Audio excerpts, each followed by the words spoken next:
This is Time Signatures with Jim Ervin, a podcast and radio program presented by the Capital Area Blues Society in Lansing, Michigan.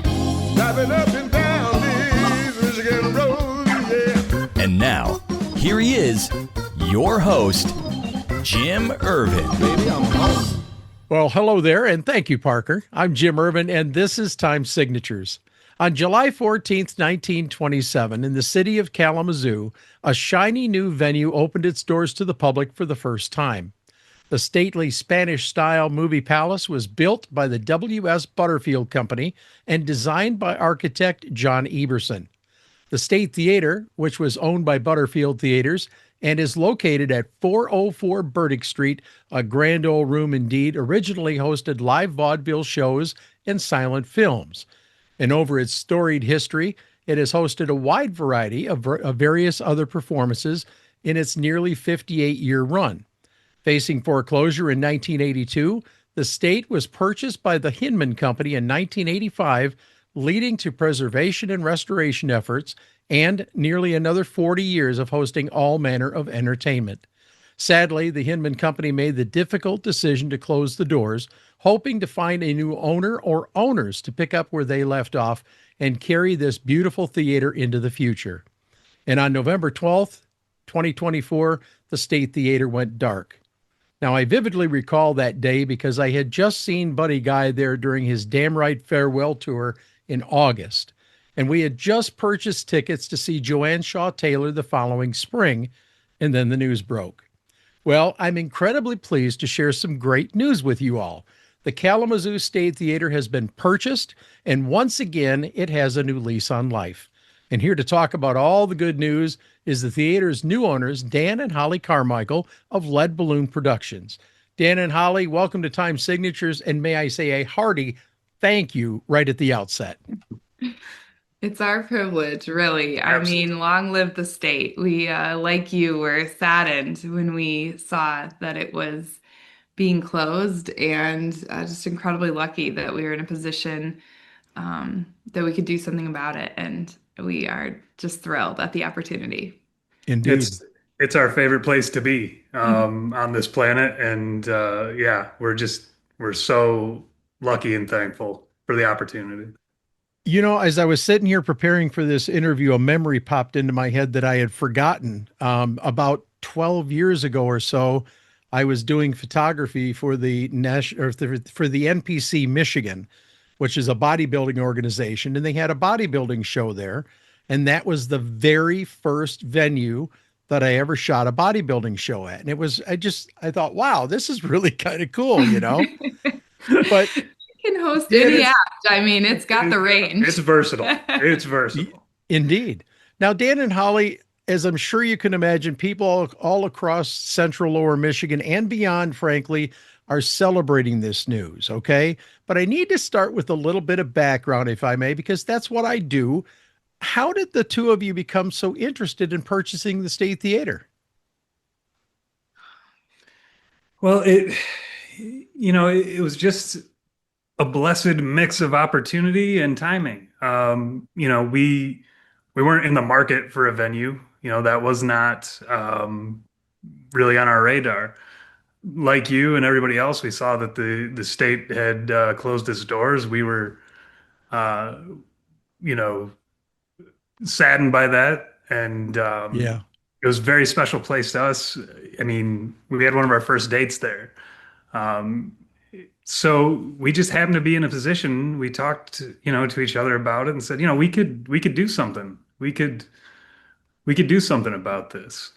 Talked to some of our local theater friends in Kalamazoo. Got hooked up with the Hinmans, and from there, it was a great process. And it's, like I said, we were interested in the Kalamazoo State Theater, and that's why we're there. Indeed. Now, pop quiz for you. Do you recall what you saw on that visit all those years ago? Absolutely. Yes, Modest Mouse. Okay. Fantastic show. Isaac Yeah. Brock was at the top of his game. It was Oh, wow. wonderful. Yeah. Now, fantastic. over the course of those years since those early dates, did you get back there to see shows on a at least an occasional basis? Yeah, we had seen just as recently, I can't remember if it was October or November of 24, but we saw Jim Jeffries, one of the last Oh, shows wow. that they had there and had no idea. And then we were just there. We were just there. I know, Um, man. I believe And me. yeah, yeah. as special as our first date was, we also got the opportunity to take our daughter to see Puddle's Pity Party. I don't know if you're familiar. I'm Uh, familiar. I'm a daddy. yeah, 7 foot tall, silent clown. Seems creepy, but has got a voice of gold. She got to meet him and hang out there, and like she, her heart blew up that night. Yeah. Like I said, as special as the date was, that night with our daughter and watching her drink in the surroundings and just be filled with the magic of that theater, I would say was probably the largest influence on our interest in the theater. We want to There's see some, generations of kids Yeah. have that yeah. experience. Oh, yeah. There's something special about theaters in general, but specifically the State Theater because it's such a stately, ornate building. It's just gorgeous. Yeah, the architect, I mean, John Eberson, he was certainly a showman, and there's only a few of his precious jewels left in the country. The state is one of about 18 that remain. Wow. And and he had hundreds back in his time. He invented this atmospheric style where you're Hmm. out under the starry sky, and he would, he had traveled to Europe quite a bit, and he wanted to bring the things he saw back to the States for people. And so each theater was inspired by different places. And so the State Theater in downtown Kalamazoo is a Spanish courtyard inspiration. And it's funny because it never dawned on me. I didn't follow the history, sadly, until they closed. But as I prepared for this interview, I dug around in the website a little bit, and yeah, it really, really does. Now, I've seen photos of those keys being handed off to you guys by former State Theater Executive Director Stephanie Hinman. Holly, as you accepted those keys, what was going through your head at that moment? Oh my gosh. It's really surreal. It doesn't I mean, I don't think anyone really owns the theater. It is its own being, but to have the chance to be the caretaker, it's such a an honor and a responsibility. And as we oh gosh, just even touch the ornate plaster and all the spots that might need some TLC and some Hmm. love. It really is just I mean it's our fourth child, really. It's we love the theater so much, and we are so excited to be able to have this chance to really restore something that's so precious and has such a meaning and has such a long, rich history, and hopefully a Indeed. long, rich history ahead of it as well. And I'm hoping for that as well. Absolutely. That's a great springboard to my next question for you both. Now, it's my understanding that you've secured the services of Wilson Butler Architects out of Boston to restore the property and also to expand its facilities. Go ahead and talk about some of those plans just a little bit, if you don't mind. Yeah. You can Yeah, be as wide or as narrow as you want to be on Yeah. that, because I'm sure you got well, some surprises. yeah. Yeah, we do have some surprises. First on Wilson Butler, we met them and instantly our vision for what the theater could be, should be, would be, they got it. They got it right away. Um, and then they had the experience. They've worked on four Ebersons, Yeah, I yes. think, Very in the nice. portfolio. They get what we're trying to do. They get that we're trying to revitalize, modernize, but not lose an ounce of the historic charm. So, so we are running parallel on that, which is a huge weight off of us. Beautiful. And then, beyond that, Yeah, I mean, some of the big things are like that ornate plaster work that really makes the Everson theaters Yes. so special. We don't want to harm that in any way, but plan to restore and preserve and patch and repair anything that is needing that throughout. So we're getting ready. Our next task here with them is to do a 3D scan, and so we'll have all of Wow. the inches and be able to adjust from there. We know accessibility is a factor. It's very important to us. Not only, I mean, besides it being the law from the ADA, but our daughter's a wheelchair user, Yes. and so as we look at modernizing the theater for its next 100 years, what are ways that we can thoughtfully design the space to be able for both patrons and artists alike to be able to use it, folks of all types of abilities and needs to have that access and experience. Restroom facilities is definitely a big piece that we want to address. If you've been to the theater and Yeah. the main floor, you know that that can be hard to come by. Um, Seats is another one. I know we've been hearing that a lot. Like, are you going to do something about the seats? And so the seats aren't original. They were replaced by Butterfield in the 60s. And so we do plan to likely redo the seats and modernize those so that they're a little more comfortable, but also fit into the Eberson aesthetic and kind of match the historical nature. Yeah, the modern posterior was not thought of when those seats were designed. Yeah. Well done, Dan. Well done. Now, since we're talking about this, now, I've read that you have a proposed plan to have the State Theater open at a certain point, but I'd love to have you talk about that just a little bit.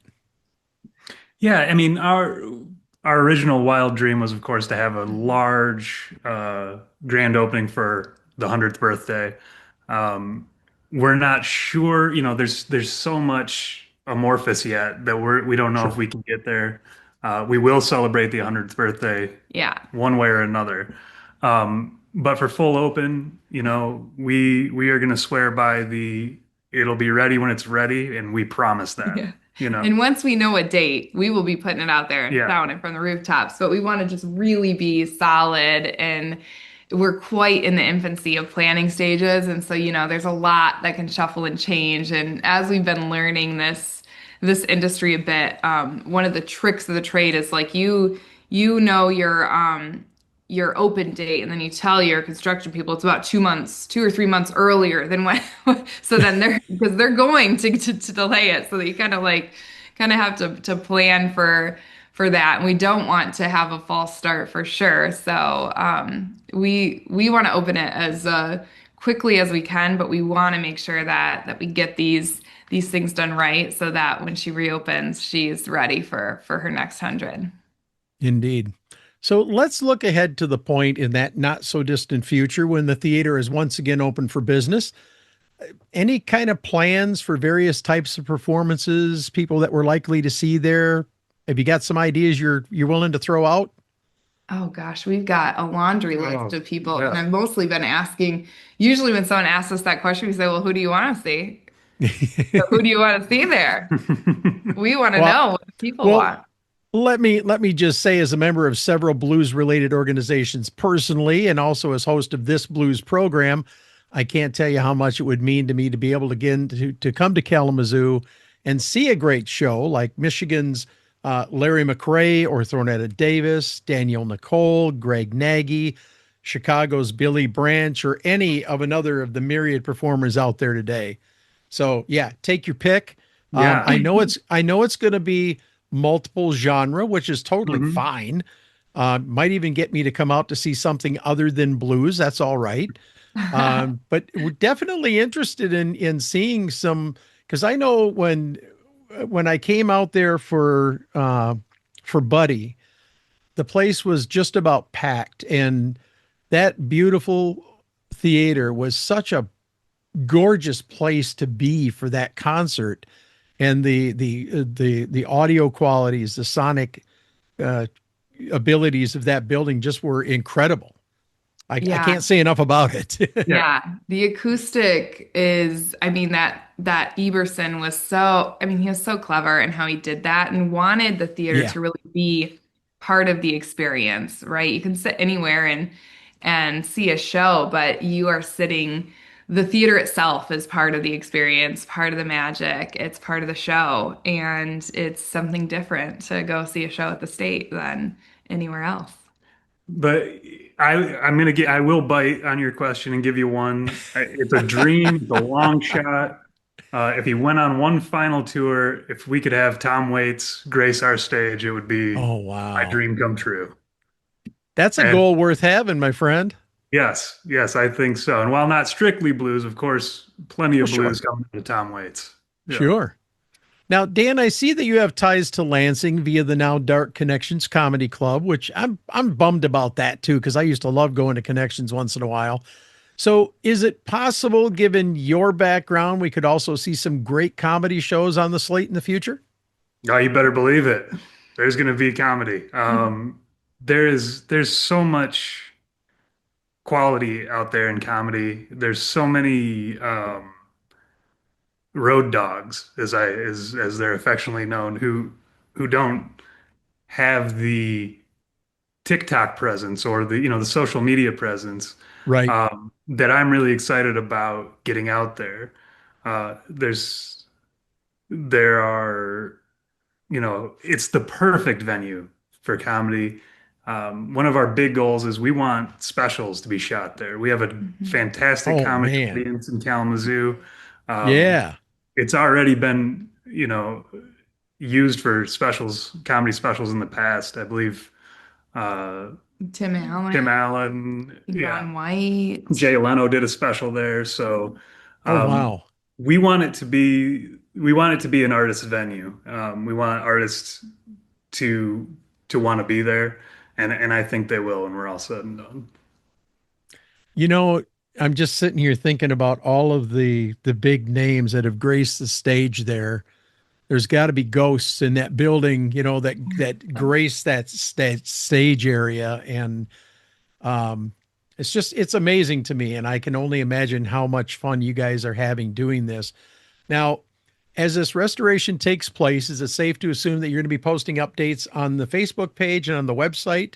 Yes, yeah, we did get a number of we have a newsletter sign up at our website state-theater.org that Okay. folks can sign up for. We do plan to keep folks posted throughout. We're working on some really fun plans of ways to really keep the community informed and involved throughout the process. There's a lot of great opportunity for even just learning more about the history of the space while we do these renovations. And so we're excited to kind of bring that and share that with people because it's such an amazing, the further you dig into it, I'm sure as you mentioned, just preparing for this, it's like you start peeling back the layers. There's so much cool things, and it's just right Yes.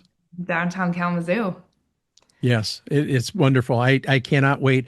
I can remember coming down there for some business a few years ago, and there sat a great big tour bus right in front of the State Theater, and it was Keb Mo. And it had Keb Mo up on the little window on the top Oh of the my bus. And I'm like, oh God. my God, Keb Mo's in town. It's funny, So, we're greeted whenever we walk in to the offices of the theater by a poster, a concert poster of BB King's oh from man. Yeah, and so it's cool. really cool because it's a reminder of what a whale catcher this place can be, and the level of talent that it can bring in is unlimited. Yeah. It's just really exciting. Yeah. I wasn't going to do this, but I'm going to because I think it's kind of cool. And I'd like for you to see this real quick. Yeah. But one of my favorite things I have on my wall right now is a picture of Buddy Guy. That is from the Oh Kalamazoo my gosh, State I that's Theater. see. yeah. I actually got the press pass. That's one of his guitar picks that I got from his guitar tech.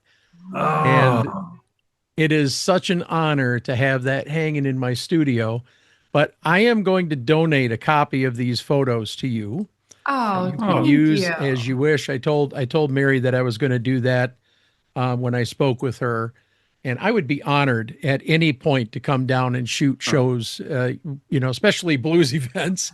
She wouldn't have to Yeah. twist my arm too darn hard, Yeah. Um, Yeah. Oh gosh. but Well, that's fantastic, Jim. We really Yeah. appreciate that. Really.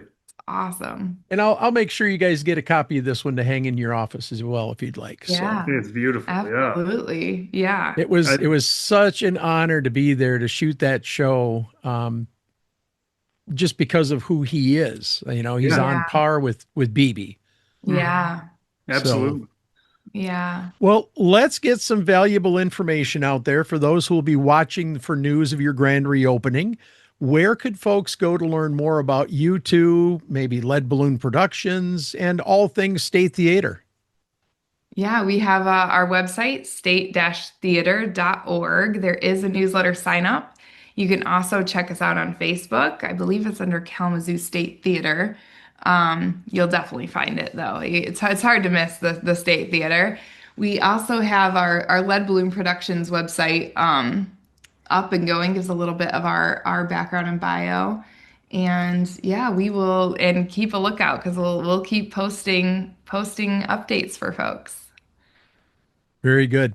Is there anything else that you guys would like to mention before we close this episode? Anything we might have overlooked or missed entirely that you want to mention? Not beyond, a huge thank you to the community, the music community at large. We knew the state created positive feelings, but looking through at the comments in this modern internet age and expecting the worst, the support has been just phenomenal. It really just confirms what we all already knew about the place. Yeah. Well, and I know I'm only speaking for one corner of the entertainment industry out there, but I can tell you the blues community is just lit up about this. They are so excited to be able to see shows down there again and be able to see the theater back up and running. Yeah. Yeah. Well, now one corner, but that corner, in my opinion, that DNA is in most of the genres of music that we're going to be putting out there. So There's an educated man right there. so but blues artists will definitely be a priority with Chicago where it is and all of the talent in Michigan. I mean, there would be no excuse. No, Yeah. truly. And you're not that far from Memphis either. So That's Yeah, right. that's right. and trust me, I will get you a hot list of 10 or 20 or 50 acts that would probably pack the place out. No problem. Excellent. But Dan and Holly Carmichael, I can't tell you how much I appreciate you taking time to talk about your exciting news today. I want to thank you both as we get close to the grand opening and any big news thereafter. You always have a microphone right here anytime you need one. And please consider me for the big celebration. I would love to be down there to take some photos for you. Oh, absolutely. Yep. Absolutely. Come see us for a show, Jim. Yeah, for sure. Yeah, I'll bring my husband. We'll be there. Trust me. Yeah, We'll good. be down there regularly. Yeah. All right. Well, as this episode comes to a close, I want to tell you about the Killer Blues Headstone Project. Stephen Salter started Killer Blues in 2008 with the goal of making sure that no blues musician lay in an unmarked grave.